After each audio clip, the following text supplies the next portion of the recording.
Innova നോക്കുന്ന ഓൾട്ടോന്റെ പ്രൈസിനാണ് ഒരു Innova തരുന്നത്. അതും ടൈപ്പ് 4 കാര്യങ്ങളെല്ലാം ചെയ്തിട്ടുണ്ട്. ഏകദേശം 2-2.5 ലക്ഷം രൂപന്റെ എക്സ്ട്രാ ഫിറ്റിംഗ്സ് ചെയ്തിട്ടുള്ള ഒരു കിഡ്ലം വണ്ടി. ഇത് ഏതായിരുന്നു മോഡൽ കാര്യങ്ങളൊക്കെ? 2007 മോഡൽ. അന്നത്തെ ടോപ്പ് ലോഡ് പക്കാ കണ്ടീഷനോട് കൂടി വാഹനം. അത് നമുക്ക് 2.5 ലക്ഷം രൂപന്റെ എക്സ്ട്രാ ഫിറ്റിംഗ്സ് കാര്യങ്ങളൊക്കെ ചെയ്തിട്ടുണ്ട്. DRL, back DRL, seat, roof, dash എല്ലാം മാറിയിട്ടുള്ള വാഹനം. അടിപൊളിയായിട്ട് വർക്കും കാര്യങ്ങളൊക്കെ ചെയ്തിട്ടുണ്ട്.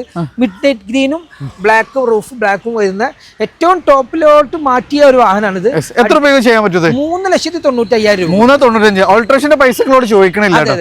അടുത്ത പക്ക സ്റ്റോക്ക് കണ്ടീഷനിൽ വരുന്ന അന്നത്തെ ഏറ്റവും ടോപ്പ് ലോഡ് വണ്ടിയാണ്.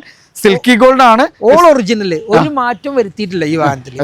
ഇന്ത്യയിലൊക്കെ നോക്കി നിങ്ങൾ പക്ക സ്റ്റോക്ക് കണ്ടീഷനിൽ ഇന്നോവ നോക്കുന്നവർക്ക് വി ഓപ്ഷൻ 2008-9 റേഷർ 3rd ഓണർഷിപ്പിലോട്ട് ഇപ്പൊ മാറി, നമ്പർ ആയപ്പോ മാറിയതാണ്. ഈ ഒരു വാഹനം നമുക്ക് 3,85,000 രൂപ, 385 ചെയ്യാൻ പറ്റും. അതും 2029 പേപ്പറുള്ള വാഹനം. അടുത്ത വീണ്ടും ഒരു കിഡ്ലം സിൽക്കി ഗോൾഡിൽ ടൈപ്പ് 4 വി ഓപ്ഷൻ. ഇതും 3,99,000 രൂപ കൊടുക്കുക. അതും വി ആണ് കേട്ടോ. വി ആണ്. അതും ബാക്ക് ഫ്രണ്ട് ഒക്കെ DRL ടൈപ്പ് 4 എല്ലാം ചെയ്തിട്ടുള്ള 8 സീറ്റ് വാഹനം. 5 കൊല്ലത്തേക്ക് 2030 വരെ ഫുൾ പേപ്പറിൽ. അടുത്ത വീണ്ടും നമുക്ക് ഒന്നുകൂടെ അൾട്രേഷനും കാര്യങ്ങളൊക്കെ ചെയ്തിട്ടുള്ള വണ്ടിയാണ്. പക്ക നീറ്റ് ആണ്. ഒരുപാട് അധികം ഫിറ്റിംഗ്സ് ചെയ്തിട്ടുള്ള 15 വി ഓപ്ഷനാണ്. 9.4 ലക്ഷം രൂപ 15 V silky gold Innova. Original type 4 കേട്ടോ. കഴിഞ്ഞിട്ടില്ല. അടുത്ത തവണ ഒന്നുകൂടെ നമുക്ക് എക്സ്ട്രാ ഫിറ്റിംഗ്സും കാര്യങ്ങളൊക്കെ വന്നിട്ടുള്ള ഒരു കിഡ്ലം വണ്ടിയാണ്. സിൽക്കി ഗോൾഡ് ആണ്.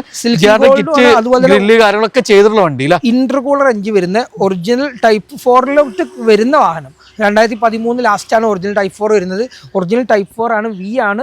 2 ലക്ഷം കിലോമീറ്റർ ഓടിയിട്ടുള്ള വി ഓപ്ഷൻ വാഹനം നമുക്ക് ഇന്ന് 7 ലക്ഷം രൂപ കൊടുക്കാം.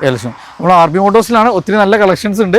അപ്പോൾ ഏത് ക്രിസ്റ്റ ആയാലും ഇന്നോവ ആയാലും നല്ല കളക്ഷൻസ് നമുക്ക് ഇവിടെ അവൈലബിൾ ആണ്. ലൊക്കേഷൻ വരുന്നത് മലപ്പുറം ജില്ലയിൽ വണ്ടൂര് പുളിയക്കോടാണ്. നമ്പർ കൊടുത്തിട്ട് താല്പര്യത്തോട് വേഗം കോൺടാക്ട് ചെയ്യാം.